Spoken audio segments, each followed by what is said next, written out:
Quiero empezar refiriendo el contexto de la primera lectura. En la primera lectura, la del Éxodo, escuchamos una autodefinición de Dios. La leo y luego volveré sobre ella. La autodefinición de Dios es esta: el Señor es un Dios compasivo y bondadoso, lento para enojarse y pródigo en amor y fidelidad. Pero es muy significativa la circunstancia en la que esta autodefinición de Dios es dicha. Estamos en el capítulo 34 del libro del Éxodo, ya estamos prácticamente en el final del libro del Éxodo. El libro del Éxodo, si ustedes mal no recuerdan, es el segundo libro de la Biblia.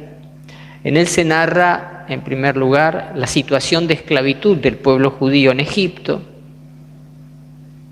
Luego, el combate por la liberación, donde Moisés, el elegido de Dios, realiza prodigios y signos en presencia del faraón, que son sistemáticamente rechazados por el faraón, hasta que la última de las plagas, la muerte de los primogénitos, termina con váyanse de acá. El faraón los echa, Moisés encabeza una larga peregrinación, se abre el Mar Rojo, cruzan el Mar Rojo, los egipcios que perseguían al pueblo mueren todos ahogados.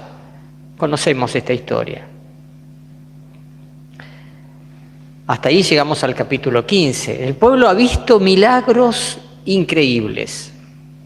Sin embargo, una vez que comienzan a caminar hacia el monte Sinaí, hacia donde se dirigían, comienzan a quejarse porque no tenían comida, porque no tenían agua, porque no tenían esto, porque ojalá hubieran muerto en Egipto, porque ahí nos sentábamos ante las cacerolas donde comían pepino, cebolla, y acá estamos muriéndonos de hambre. Después porque no tenían agua, etcétera. Quejosos los muchachos como pocos. Nadie piense en nadie, pero nos representan a todos. En el capítulo 20 llegan al Sinaí, tienen la gran alianza, una erupción volcánica, truenos, rayos, fuego, temblores de tierra, y Dios en el monte Sinaí le da a Moisés las tablas de la ley, escritas con su dedo. En una tabla tenían los 3 mandamientos referidos a Dios, en la otra tabla tenían los 7 siguientes referidos al prójimo. Claro, el pueblo sella una alianza con Dios, estamos dispuestos a cumplir todo esto porque Dios nos sacó de Egipto, porque es nuestro Dios, porque nosotros somos su pueblo y Él es nuestro Dios y Él tiene derecho a mandarnos lo que Él quiera, punto. Y Moisés, después de esa alianza, bueno, le dice Dios, subite arriba que vamos a charlar un buen rato. O sea, la alianza está, la ley fundamental está, pero Dios tenía que mostrarle muchas cosas a Moisés. 40 días se pasa el muchacho allá arriba. Pero resulta que en esos 40 días empiezan a decir, che, que no sabemos qué pasó con Moisés, ese hombre que nos sacó de Egipto. Se subió a la montaña y no sabemos si está vivo, si se murió. Y le dicen a Aarón, el hermano, fabricanos un becerro de oro para que podamos, no sé, hacer algún culto que digamos. Y bueno, Aarón les pide a todas las mujeres el oro que tenían, porque salieron con bastante oro, despojaron a los egipcios del oro y de los metales preciosos que tenían. Hizo un becerro de oro y empezaron a adorar el becerro, y Moisés bajó y en un rapto de ira las tablas de la ley que habían sido escritas con el dedo de Dios delante de todos las arrojó al suelo con vehemencia y se rompieron. Bien, estamos en el capítulo 24. ¿Qué pasó luego? ¿Quieren saber lo que pasó luego? Lean desde el capítulo 24 al capítulo 34 del libro del Éxodo. Yo estoy haciendo una así. En serio, no es mala idea que agarremos la Biblia y leamos, ¿o no? ¿Les parece mala idea? Bueno, ahí después Moisés sube otra vez al monte, otra vez pasa 40 días y en esos 40 días es él que tiene que escribir de nuevo las tablas. Dios le dije, yo las escribí con mi dedo una sola vez. De ahí vienen viste, escribir con las pantallas táctiles. Es idea de Dios, ¿eh? Pues bien, Moisés tiene que escribir sobre la tabla, ¿se imaginan? Con una piedra y otra piedra filosa. Llevaba tiempo escribir en esa época. De nuevo escribe las tablas, se ratifica la alianza, etc. Pasan algunas cosas ahí. Bueno, Dios les dice que tiene que armar un lugar para que sea la tienda del encuentro. Pero bueno, llega un momento en el cual hay que ratificar la alianza y Moisés tiene un poquito de miedo. Vamos a ratificar la alianza. Y dice, otra vez Dios le dice, subite al monte y permanece allí. Y ahí es donde estamos acá. Moisés subió a la montaña del Sinaí como el Señor se lo había ordenado, llevando las 2 tablas en sus manos. Yo me imagino, no dice dónde la llevaba, pero yo me imagino que la llevaba acá en las manos y descansaría un poco el pecho, el peso, porque subir la montaña con 2 tablas de cierto peso. Pero piensen que ya no es el Moisés recontra acreditado ante el pueblo por los milagros que había hecho, ya es un Moisés que pasó unas cuantas, pobre, que tuvo que sufrir bastante, y conocedor ahora ya no por lo que le dijeron de la debilidad del pueblo, sino conocedor por su propia experiencia de la fragilidad del pueblo que él había sacado de Egipto. ¿Qué pasará ahora en el futuro? ¿Cuál será el plan de Dios? Moisés sabe que Dios lo había sacado para darle una tierra, pero después de todas las traiciones que el pueblo había cometido y tan pronto, ¿quedaría en pie la promesa de Dios? ¿O ya habría que pensar en un plan B? ¿Y qué pasó? Capítulo 34. El Señor descendió en la nube y permaneció allí. Presten atención que hay silencio. Moisés está en la montaña, el Señor desciende a la montaña y permanece. Hay revelaciones que solo acontecen cuando se es capaz de sostener largos periodos de silencio.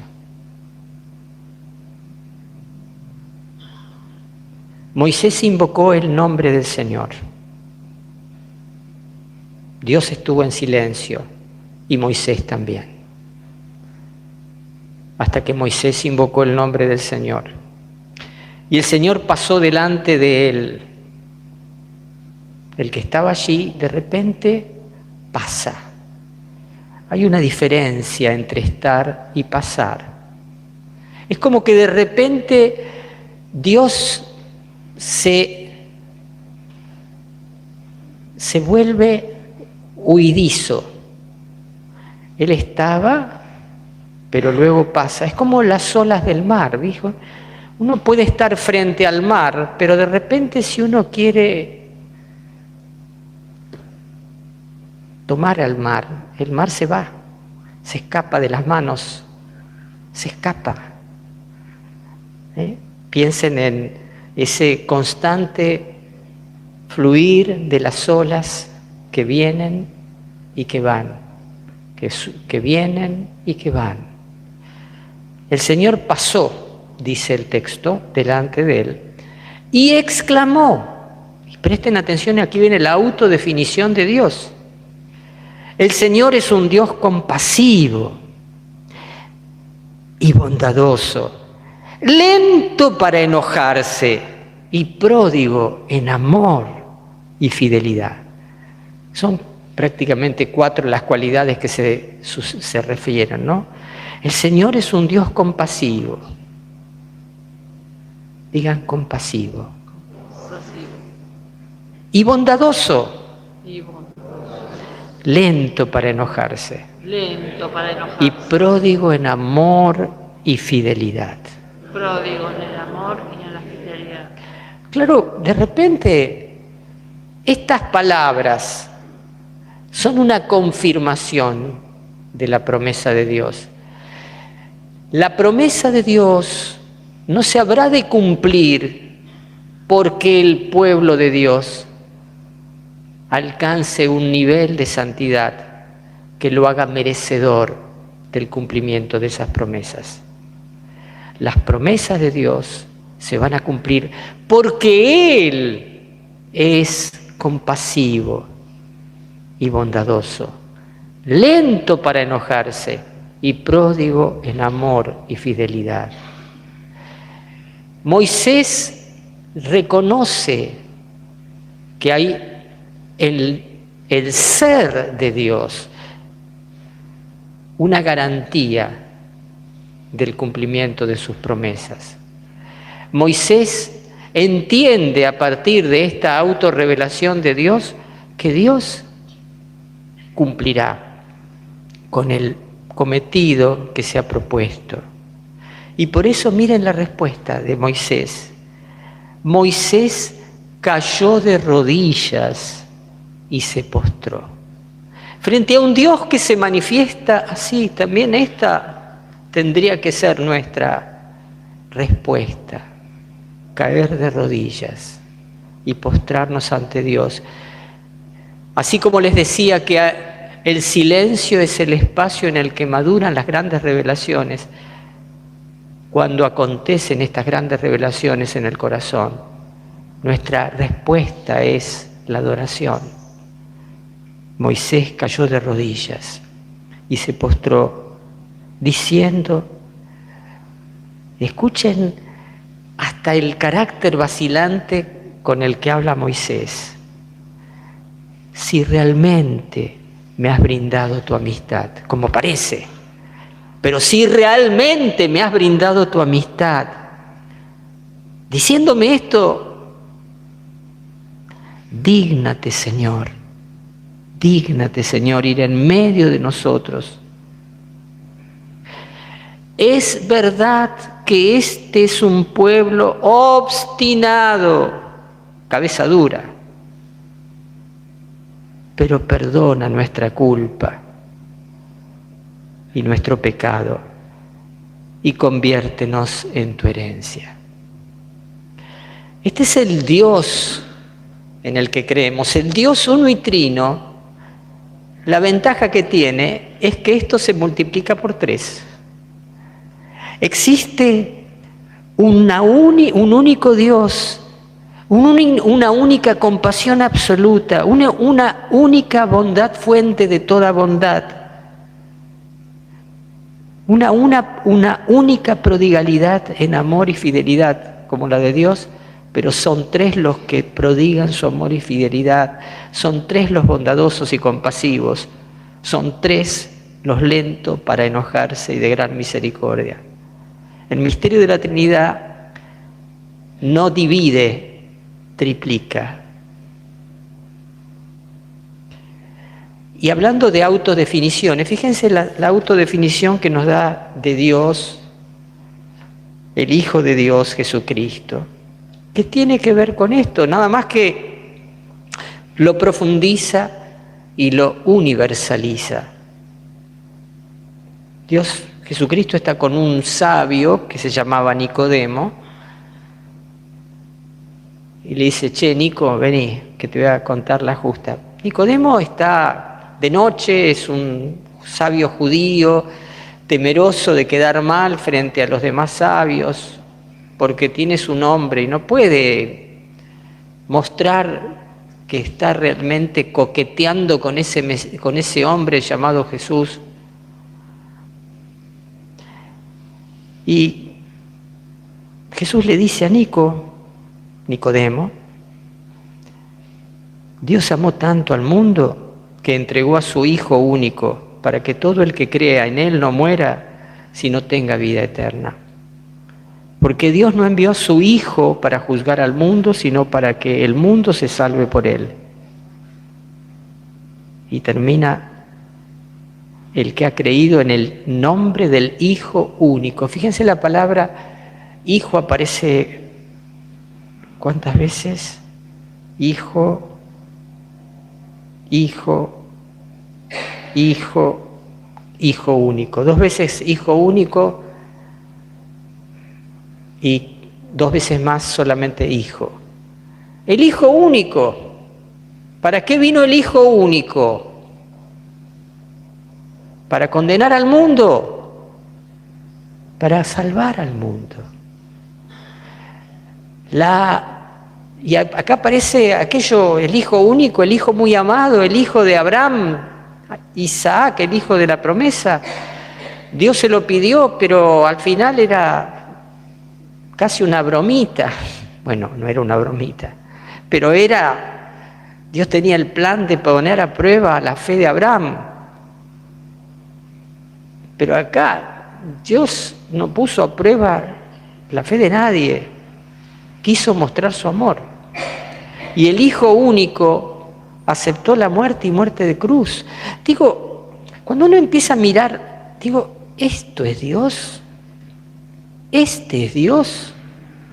¿Estos 3 son Dios? Y así piensan, y así sienten, y así obran.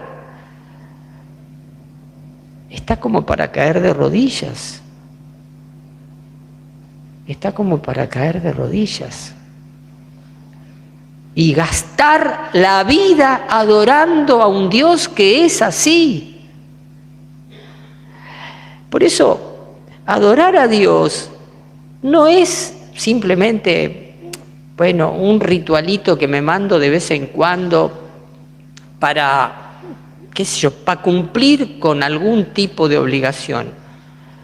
Es la actividad más sublime que un ser humano puede realizar y que solo se entiende desde tomarse en serio lo que Dios nos dice acerca de Él.